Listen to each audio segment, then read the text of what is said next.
আসসালামু আলাইকুম বন্ধুরা, আশা করি সবাই ভালো আছেন। তো আমরা কিছুক্ষণ আগে ডিউটি শেষ করে ডাইরেক্ট বাঙালি হোটেলে নেমে পড়লাম যে সকালে নাস্তাটা সেরে ফেলে। এখানে বাঙালি হোটেল আছিল, আপনার 3-4টা বাঙালি হোটেল আছিল। আমরা যেটার মধ্যে আছি এটা হচ্ছে নতুন হোটেল। তো আমরা ভাবলাম যে আজকে নতুন হোটেলে কামু। তো আমার সাথে আছি বিলাল ভাই আর হৃদয়, আর আমি আসছি। তিনজনেই ভাবলাম যে আজকে বাঙালি হোটেল থেকে গরম গরম খিচুড়ি কামু সকালে। তো যাওয়ার পরে বললাম যে আপনাদেরকে খিচুড়ি দেওয়ার জন্য। উনি বলতেছে একটু টাইম লাগবে, আপনার খিচুড়িটা সকাল সকাল হইতে একটু দেরি হয়ে যায় আর কি।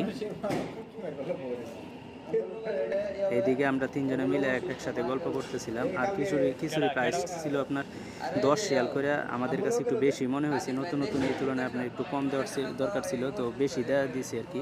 প্রাইসটা একটু বেশি হয়ে গেছে, তো তারপরে কি করার, তো অর্ডার দিয়ে দিলাম। আমরা খিচুড়ির জন্য অপেক্ষা করতেছিলাম বসে। তো আমরা খিচুড়ি কিছুক্ষণ পরেই আপনার চলে আসবে আর কি। তো অবশেষে আমাদের খিচুড়ি চলে আসছে। তো তিনজনে আমরা খাইতাম বসছি, সালাদ মালাদ পেঁয়াজ টেস্ট সব কিছু একসাথে দিয়ে দিছি।